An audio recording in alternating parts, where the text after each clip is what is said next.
Lucas estará com a responsabilidade de trazer a palavra do Senhor. Amém, queridos?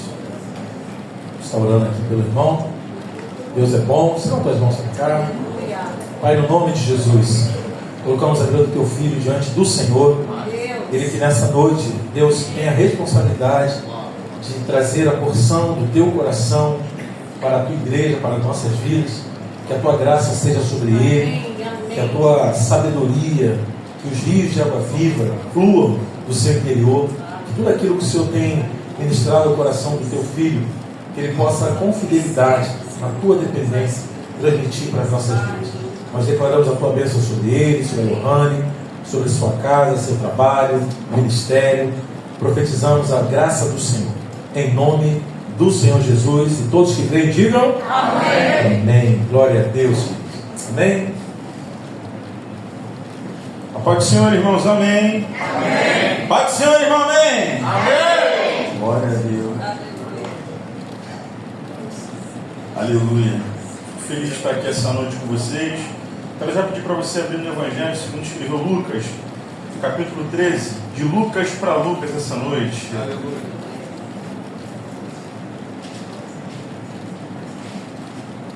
Aleluia.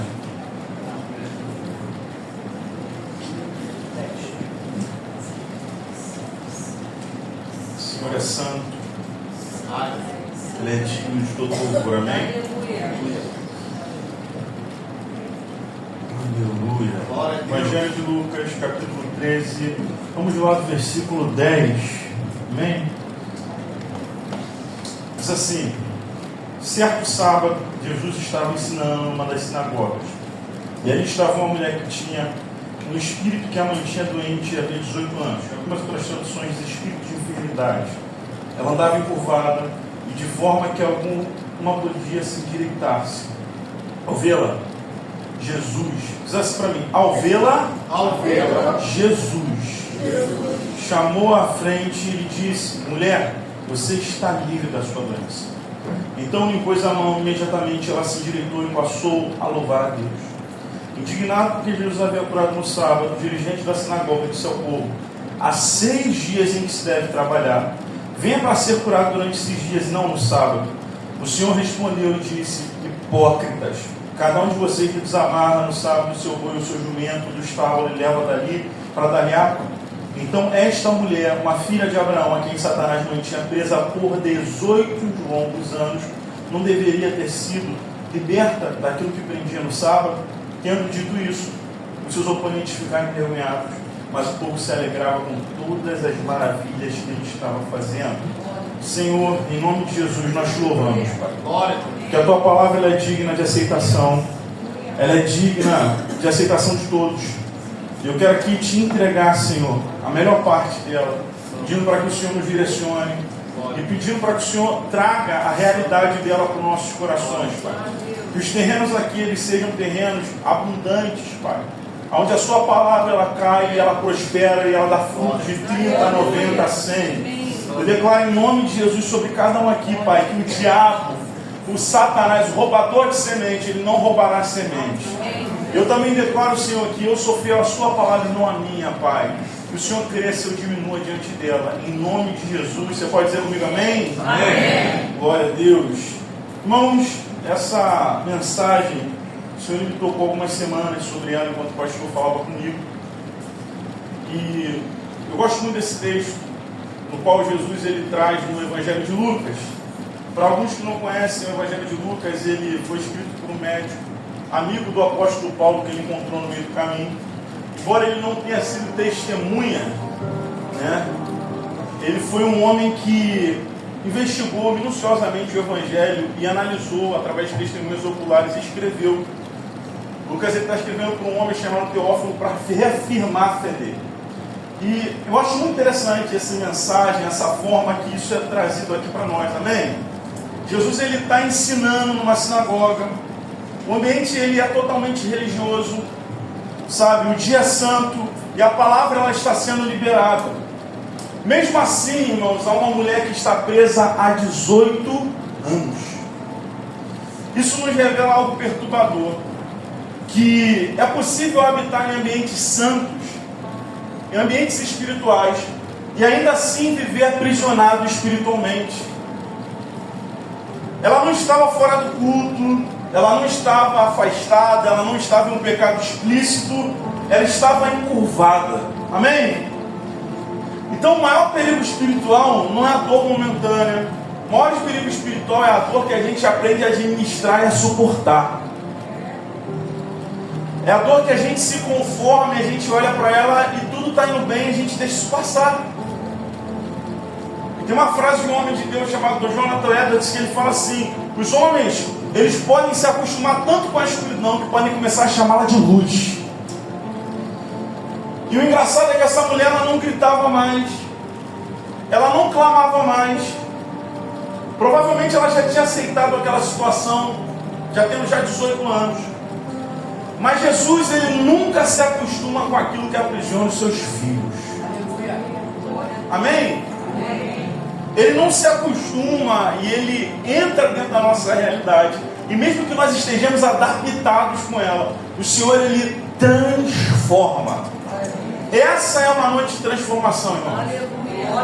Eu lembro que quando eu estive num propósito para essa noite, o Senhor ele falou algo muito interessante comigo, uma visão. Eu compartilhei até com o pastor e eu falei: Senhor, não sei o que eu vou fazer.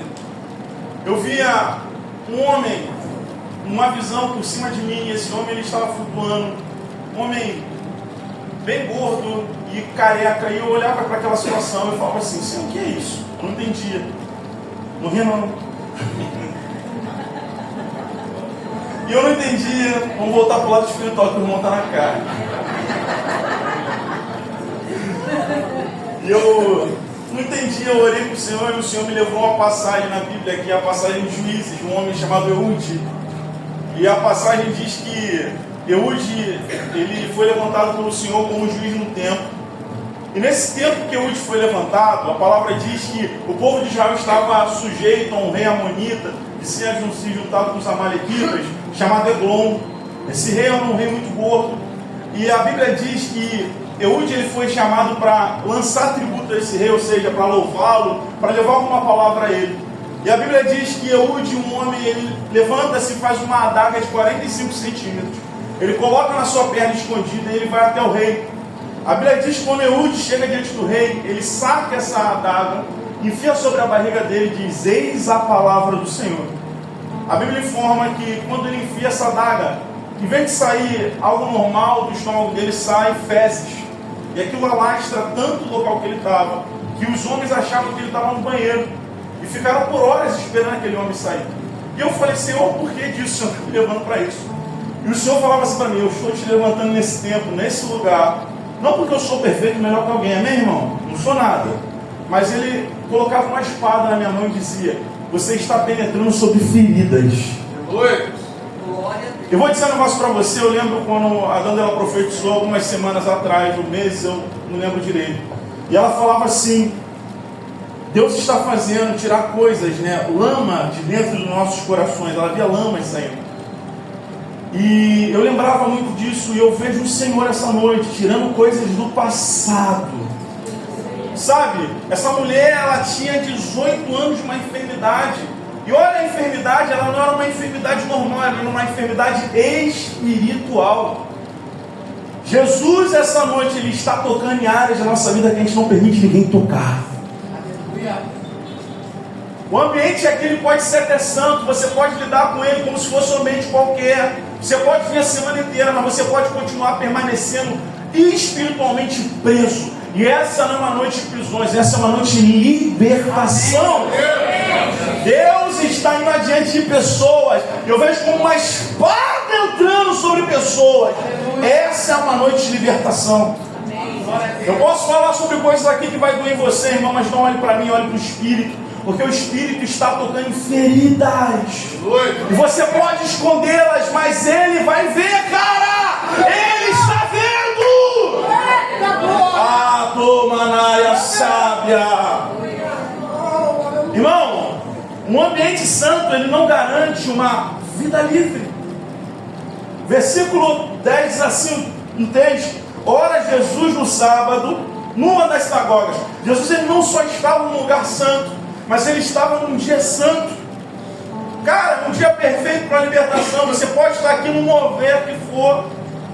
Sabe, o texto ele começa deixando claro para a gente. O problema daquela mulher não é a ausência de culto. O problema daquela mulher é a ausência da intervenção direta de Deus.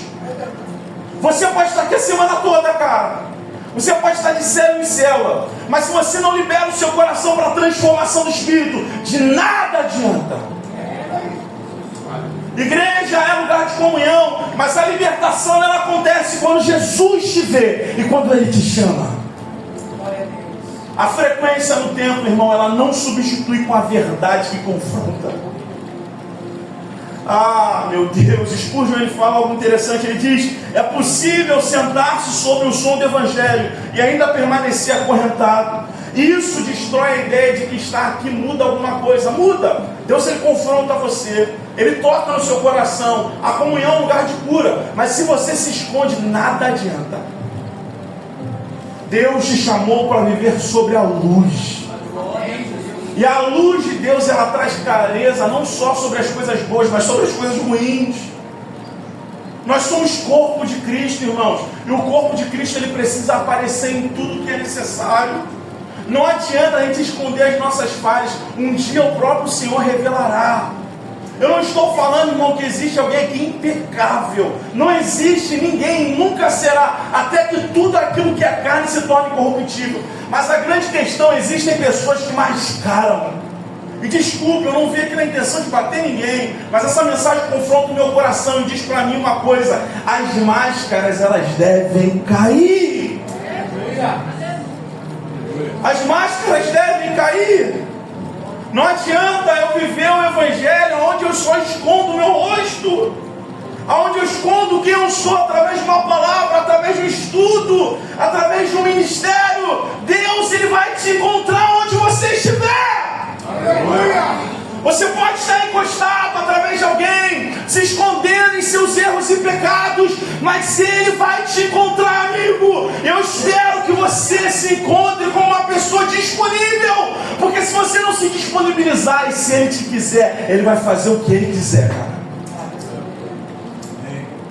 Ah, irmão, horrenda coisa não é cair na mão do diabo, horrenda coisa é cair na mão do Deus Todo-Poderoso, cara. Deus, ao mesmo tempo que Ele é amoroso, Ele é justo. Com Deus de verdade não se brinca. A igreja é lugar de transformação e não de se adaptar. Ele está aqui para transformar corações. Você está aqui comigo, amém? Amém? Versículo 11 diz assim, vamos lá para a Bíblia. Aleluia. Glória a Deus.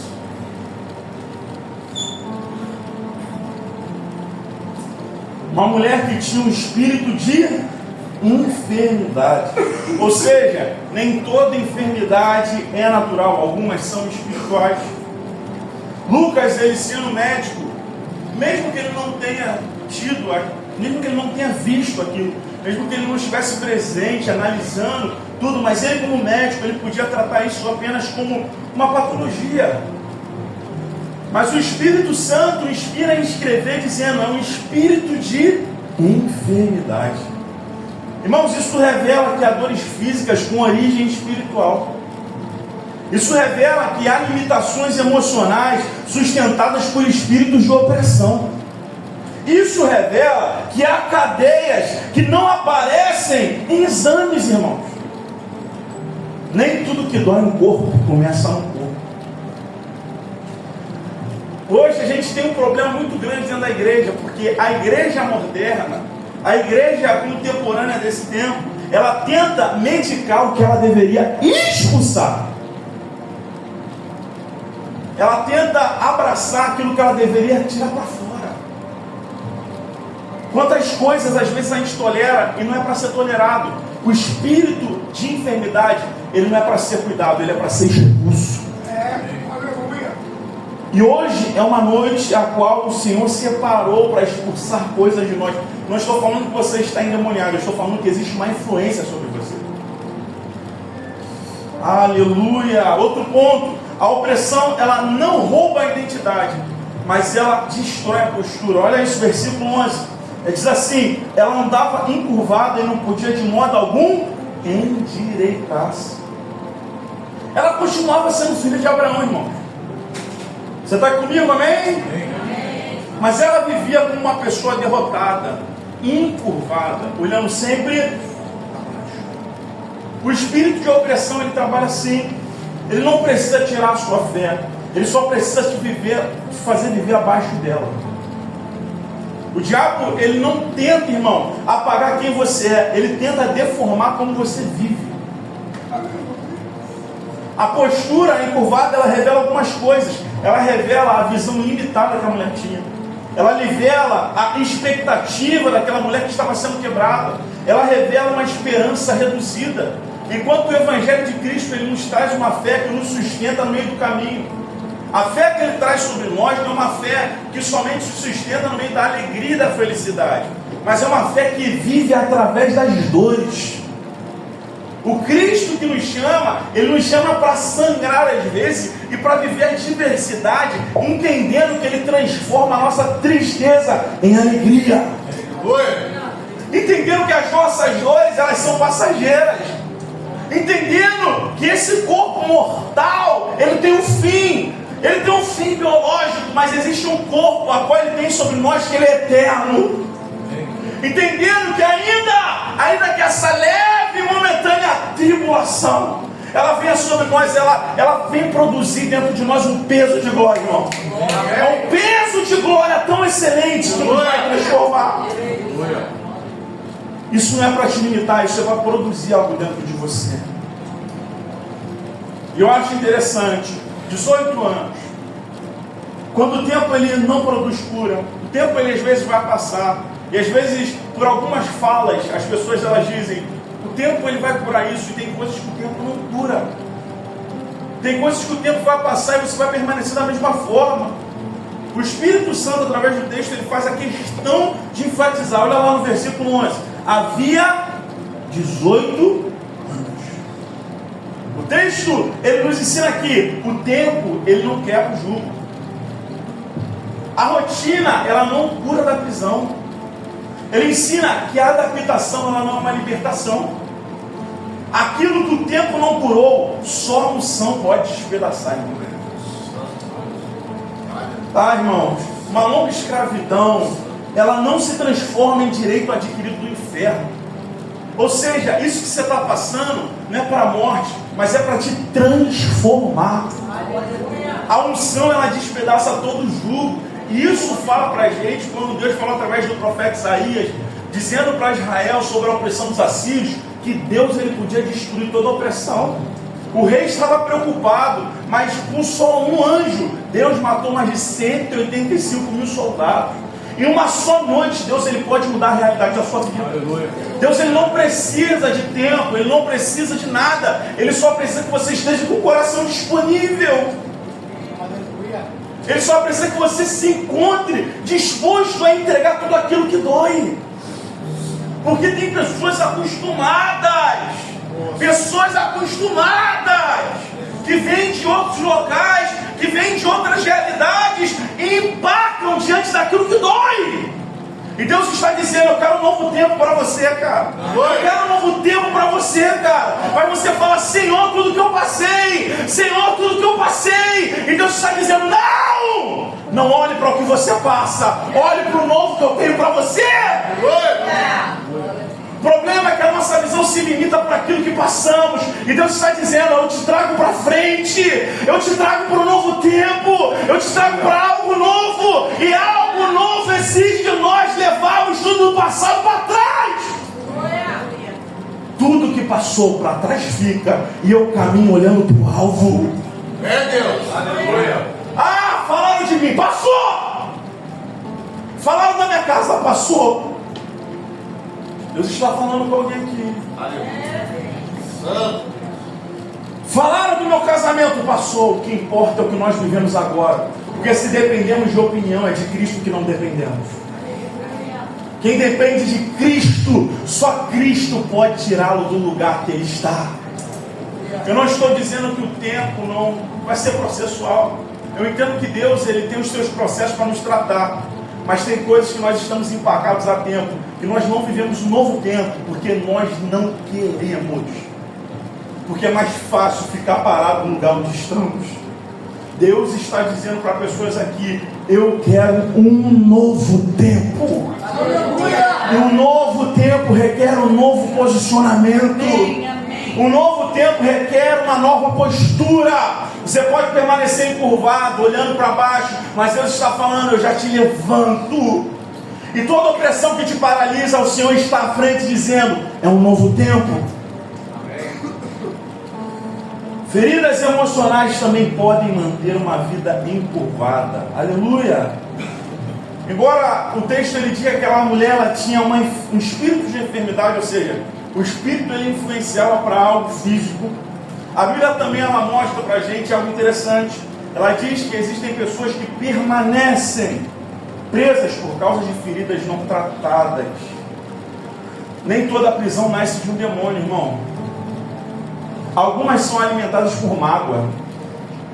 Algumas prisões são alimentadas por ressentimento. Algumas prisões são alimentadas por falta de perdão. O inimigo, ele encontra o seu terreno quando o coração permanece ferido, irmão. Uma ferida não tratada, ela pode se tornar uma prisão onde a alma aprende a sobreviver, mas deixa de viver. Você está aqui comigo, irmão? Eu acho interessante o exemplo de um homem chamado Aitofel. Não sei se vocês conhecem ele, mas a Bíblia, durante o reinado de Saul e de Davi, fala sobre ele. 2 Samuel 16:23 diz assim: o conselho de Aitofel era como se alguém consultasse a palavra de Deus. Aitofel, ele era um homem que tinha uma palavra extraordinária. Ele foi conselheiro durante o reinado de Saul e ele permaneceu sendo conselheiro durante o reinado de Davi. Mas quando o rei Davi, ele rejeitou o seu conselho, escolheu outro caminho, Aitofel, ele não conseguiu lidar com a rejeição. O seu orgulho e a sua amargura, eles dominaram o seu coração. Diz lá em 2 Samuel 17:23, pôs em ordem a sua casa e se enforcou. Mas existe outra ferida não tratada aqui dentro. Aitofel era avô de uma mulher chamada Betseba, segundo o que diz nas Escrituras. E para quem não conhece, Betseba foi uma mulher que Davi, durante o momento da guerra, ele estava olhando diante do seu terraço, e ele via ela tomando seu banho, e ele se desejou por ela. A Bíblia diz que Davi ali, naquele desejo, um homem que deveria estar na guerra, ele estava no lugar errado, ele consuma o seu ato, chamando aquela mulher, casada com um homem chamado Urias, que era um dos homens mais valentes do seu exército. Davi, ele se relaciona com aquela mulher, e aquela mulher fica grávida. A Bíblia diz que ela engravida, e alguns acabam sabendo. Quando ela engravida, o profeta Natan ele chega diante de Davi, e Davi, ele fala assim: Davi, existe um homem que tinha uma ovelha. Ele conta uma parábola contrastando um homem que tinha nada e só tinha uma coisa, e um homem que tinha tudo e um pouco mais. E ele pergunta a sentença, porque o homem que tinha tudo, ele tomou só um daquele que não tinha nada e só uma coisa. Davi, logo enfurecido, fala: esse homem que tem tudo e tirou daquele homem, mate. O profeta Natan chega diante de Davi e fala: esse homem é você, porque você tirou daquele homem que só tinha uma, e você tendo tudo, você quis dele. E o Davi, ele fala pelo amor de Deus, ele começa a clamar pela sua vida, e o profeta fala: não tirarei de você o reino, mas o filho que está no ventre daquela mulher morrerá. Porque, irmão, vou te dizer, tem coisas que não tem como voltar atrás. Tem posicionamentos que tomamos na nossa vida e atitudes que às vezes vão ter circunstâncias que virão sobre nós. Tudo que o homem plantar, ele vai. Isso que é o problema. A Bíblia diz que a criança morre, mas existe alguém por trás desse plano de fundo dessa história. Aitofel, o avô. E você imagina Davi, ele ouvindo aquela palavra, em vez de ele se arrepender e permanecer na história, não, ele decide matar o homem, colocá-lo de frente da guerra bêbado. Além de pecar em adultério, Davi, ele comete um homicídio duplamente qualificado juntamente com as pessoas ali. Irmãos, Davi errou, não errou? A circunstância veio, o menino morreu. 7 dias ele fica em jejum, mas ele dita um salmo, o Salmo 51. Durante aquele período, o menino morre, ele volta e segue as suas atividades. Ele se arrepende disso, porque por mais que ele tenha errado de uma forma muito grande, ele diz para o Senhor: Senhor, olha para o meu coração e cria em mim um coração puro. Olha isso, a palavra cria, ali no Salmo 51, versículo 10, ela vem de uma raiz do hebraico chamada bará. É a mesma palavra que Moisés ele usa para escrever o Gênesis. Criou Deus. Bará, Deus. Ele está dizendo assim, do nada, Senhor, cria um coração novo para mim. Ele está falando assim, o meu coração é tão sujo que nem dele você pode fazer alguma coisa. Deixa. Nem dele você pode fazer algo. Mas eu preciso de algo novo. Eu preciso que você faça dessa massa informe e vazia algo novo. E olha, a única coisa que Davi pede ao Senhor: não me lances fora da tua presença, não retires de mim o teu espírito. Ele podia pedir muita coisa, mas ele está dizendo: Senhor, eu tiro o meu orgulho de rei e eu me submeto me arrependendo. Porque arrependimento, irmão, não é remorso, é tristeza segundo o coração e segundo o espírito, para não fazer mais aquilo que foi feito. Davi foi transformado? Foi. Mas no plano de fundo da dor permanecia um homem que viu tudo, Aitofel. Aí você imagina, um homem constrangido pela influência do que tinha acontecido, um homem constrangido por tudo que aconteceu. Estou dizendo aqui diante da minha mente, né? Esse homem, em vez de liberar aquilo que Deus já tinha liberado sobre Davi, ele não libera, ele guarda.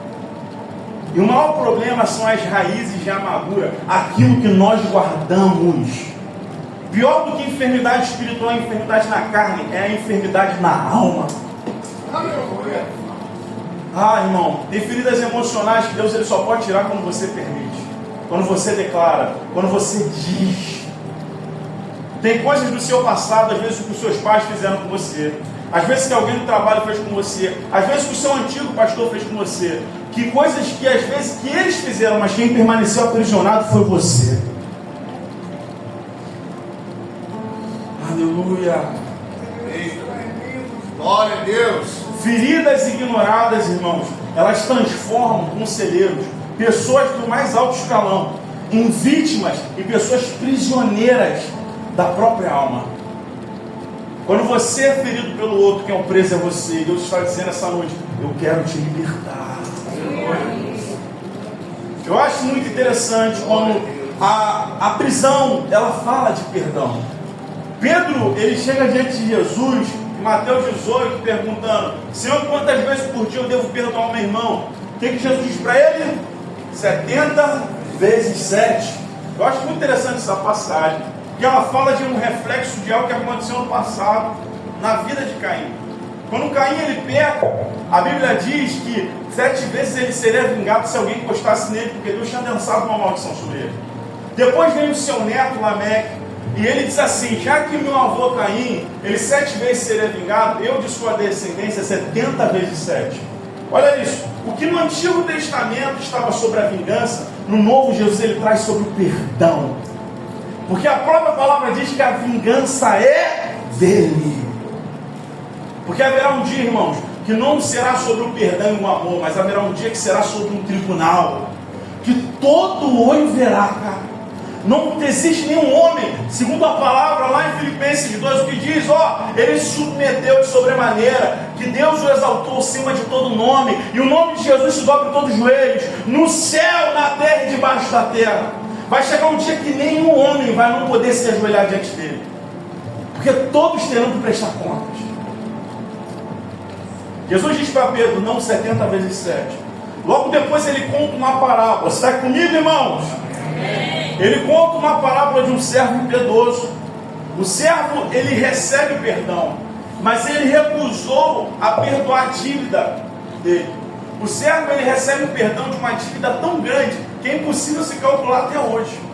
De mais de 10 mil talentos, que isso equivaleria uns 200 milhões de dólares. Mas o servo do servo que tinha uma dívida com ele, ele devia para ele 300 denários, se eu não me engano. Uma dívida pagável. Se ele parcelasse, dava para pagar, mas aquele que foi perdoado, ele não quis perdoar. Isso tem um contraste mais profundo. Por quê? Jesus está querendo comparar o perdão que ele deu a nós com o nosso perdão pelo próximo. Porque o perdão que Jesus derramou sobre a tua vida é tão grande que você nunca vai poder pagá-lo.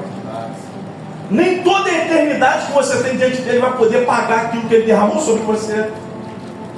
A Bíblia fala que nenhum homem é bom senão Cristo. A Bíblia diz que todos pecaram e destituídos foram da glória de Deus, cara. Olha isso, de Adão até Moisés e de Moisés até agora, ninguém presta a não ser Cristo. Desculpe dizer assim, mas é a realidade. Se nós não perdoamos, nós não temos o direito de sermos perdoados. Isso diz a parábola. Tem uma mulher de Deus que ela fala: perdoar é libertar um prisioneiro que você descobre que esse prisioneiro é você. Deus hoje está falando para pessoas aqui que não estão encurvadas fisicamente, mas caminham encurvadas pela rejeição, caminham encurvadas pela traição, caminham encurvadas pelo abandono, caminham encurvadas pela falta de perdão. Jesus, ele não veio te libertar apenas do poder das trevas, ele veio curar os quebrantados de coração, ele veio endireitar tudo aquilo que a dor deformou em você. Eita glória. Antes que Jesus endireite a postura, irmão, muitas das vezes ele precisa alcançar o coração que permanece encurvado diante das feridas da vida. Você está comigo, amém? Vou dar uma corridinha aqui. Jesus, ele vê quem o sistema ignora. Versículo 12. E vendo a Jesus, chamou a si. Que interessante isso. Aquela mulher, diante de uma sociedade totalmente machista, uma sociedade que nem contava as mulheres.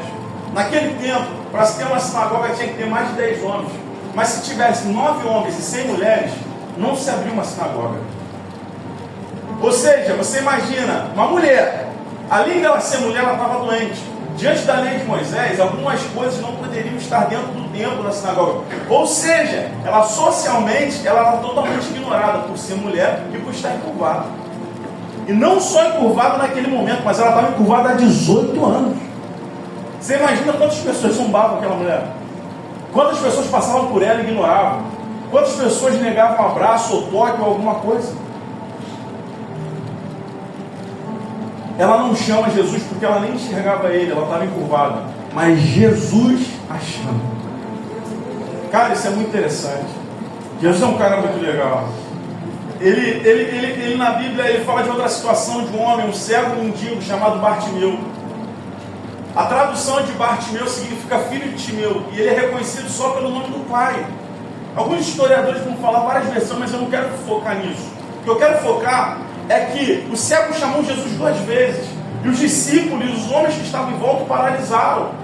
Mas na terceira vez que ele chama: filho de Davi, tem compaixão de mim. O Cristo, o Senhor sobre todas as coisas, o Cordeiro que morreu desde antes da fundação do mundo, ele o vê.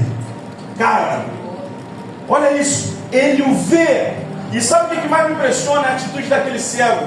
Aquele cego, o que ele faz? Ele se levanta em um salto e ele lança a sua capa para fora. Existem coisas na nossa vida que quando Jesus nos chama, nós temos que largar. Glória a Deus. O cego, ele larga a sua capa, definindo a sua identidade passada e dizendo: ó, o que ficou para trás ficou, não fui nem curado, mas eu tenho uma posição de fé. Essa noite é uma noite de transformação e precisa da sua posição de fé para que tudo mude na sua casa, para que tudo mude na sua família, para que os seus filhos mudem. Você quer que as pessoas se convertam? A posição ela vem de você. Jesus a chama. Isso revela uma graça soberana, um favor imerecido. Antes de você pedir libertação, Jesus já decidiu oferecer sobre você. Ah, irmão, o céu ele nunca se acostuma com prisões que a religião tentou oprimir. A religião ela tenta nos trancar numa caixa, mas o céu ele nos liberta dela. Ah, meu Deus. A palavra profética ela vem antes do toque. Vamos continuar, versículo 12. Mulher, tu estás livre da tua enfermidade. Jesus ele não ora, ele declara. A libertação ela começa quando a verdade é proclamada, quando Jesus ele traz a autoridade dele, quando o cativeiro ele é confrontado verbalmente. Jesus ele diz.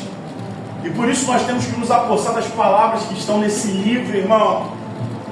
Tem muitas cadeias dentro da nossa casa que não são libertas porque nós não nos apossamos daquilo que está escrito.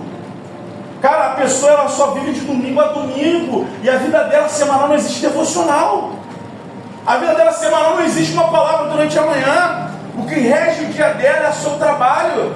Irmão, se você não vive com o Espírito que vive dentro de você, você não se relaciona com Ele vai viver também como se não estivesse contigo. A palavra profética ela vem antes do toque.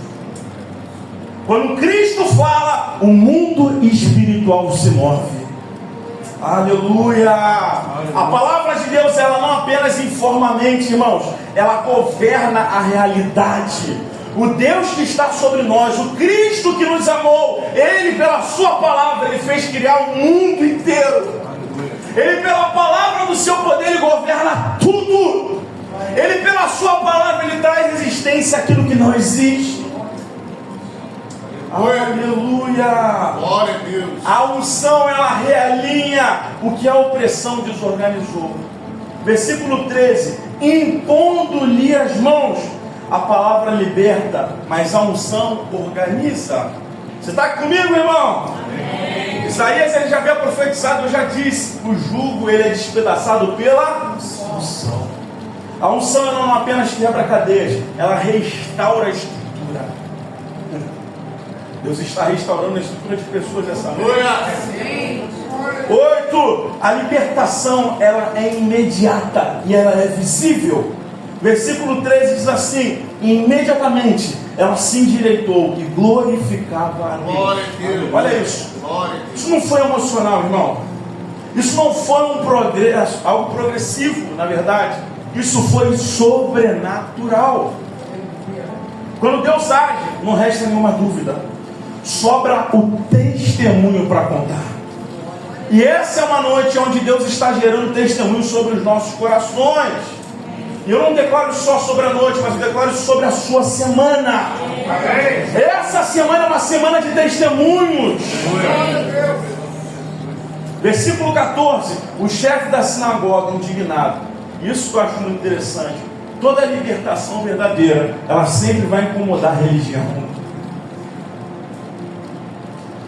Ai, meu Deus. A religião, ela prefere sempre a ordem sem o poder. Aquilo que a gente chama de ortodoxia, sem a unção. Ela prefere um culto bem organizado, que termine no horário, mas ela prefere o culto sem o Espírito. Ela prefere, faz tudo, mas anda, não vai não. Fica paradinho, quietinho no teu canto. A ortodoxia, ela paralisa muitas das vezes a igreja. O culto, ele tem que ter ordem e decência, mas se ele tem ordem e decência, ele não tem o Espírito, irmão. Não adianta ter culto. Como diz um apóstolo por aí, é melhor abrir um sacolão. Spurgeon, ele afirma algo interessante: uma fé que não suporta milagres já perdeu a sua vitalidade. Então, a religião, ela prefere ficar paralisada, quadrada diante da sua realidade. Mas Cristo, ele não serve para ficar diante da religião. Ele não se converteu e virou evangélico, como foi dito hoje pela manhã. Ele está aqui, ele vai quebrar todas as barreiras da tua razão. Tudo aquilo que você acha que tem que ser assim, sabe? Ele vai falar assim: não, isso é experiência, você tem que se adaptar ao que eu digo. Porque quando Deus está no controle, Ele tira o controle da nossa mão e entrega sobre nós situações que nós não podemos controlar. Daniel estava sobre a cova, uma situação que ele não podia controlar, mas Deus, ele trouxe um anjo e fechou a boca dos leões. O povo estava diante do mar vermelho, uma situação que Moisés não podia controlar, mas a fé do povo de Moisés, Deus derrama um milagre, abre o mar vermelho. O povo estava diante de um rio com Josué, ele não podia controlar, mas Deus muda a realidade e abre o rio, irmão. Aleluia. Deus, ele vai não se adaptar à sua realidade, ele vai mudá-la. E a sua realidade hoje, ela não pode ser favorável à promessa que Ele te deu, mas Ele vai adaptar a sua realidade até que você viva a promessa. Abraão, você vai ser pai de nações, mas cara, minha mulher está velha, a gente é estéril, a gente não tem vigor, mas você vai ser. E se lembre disso, cara, tudo que você disser durante a tua tribulação, às vezes vai determinar aquilo que você vai receber. Porque enquanto Sara riu, o filho dela se chamou Isaac. Isso, ironicamente, Deus dizendo e sempre lembrando para ela: daquilo que você ironizou, eu, Senhor, fiz um milagre. Ah, meu Deus, a promessa pode nada se parecer com a realidade, mas Deus, ele adapta a realidade à promessa. Porque aquele que é fiel, ele é fiel para prometer, ele é fiel para cumprir. Aleluia, eu estou terminando já. Jesus, ele expõe a origem da prisão, versículo 16. E não convinha soltar desta prisão no dia do sábado esta filha de Abraão, a quem Satanás trazia presa. Jesus, ele deixa claro, irmãos, havia um autor da prisão, havia uma vítima e havia um tempo determinado para o fim dela. Aquilo que você não discerne continuará te prendendo, irmão. E nós temos que ter discernimento do que está acontecendo conosco. E vou dizer um negócio para você: discernimento não vem através de consulta no chat GPT, discernimento não vem através de consulta com um monte de gente. Por mais que o conselho esteja na multidão de sábios, tem coisas que só vêm através do relacionamento. Tem coisas que a profeta que está aqui, ela não vai dizer para você, porque Deus não vai falar para ela. Deus estava diante de José e falou: tu vai ser um governador, você vai governar. Mas Deus não disse para ele tudo o que ele iria passar. Deus não vai te dizer o processo, mas ele vai dizer para você qual é o propósito dele sobre a sua vida. O processo se vive, irmãos. Eu não quero ser esse pregador coach que fala toda hora de processo, mas Deus está dizendo essa noite: a tribulação que você passa é necessária para aperfeiçoar o homem e a mulher de Deus que você é. Aleluia. Aleluia! Glória a Deus. Hoje, irmãos, é o dia de se endireitar. Hoje, Jesus chama você. Eu acho muito interessante aquela passagem daquele homem, são 38 anos, né? Que ele estava lá, paralítico, no tanque de Betesda. Eu acho muito interessante essa passagem. Aquela passagem, ele esperava os anjos se movimentarem. Aquele texto ali, ele é um texto, para alguns dizem que é um anjo, eu entendo de outra forma. Entendo que existia uma porta a qual movia-se as águas e o povo achava que era algo espiritual, o que não era. Mas depois de 38 anos, Jesus, ele o vê. Essa é uma noite que Jesus vê você. Jesus ainda te chama, irmão. Ele ainda declara, ele ainda toca, ele ainda endireita. Como diz lá João 8,36: se pois o Filho vos libertar, verdadeiramente sereis livres. Eu quero que você fique de pé comigo, eu já estou terminando.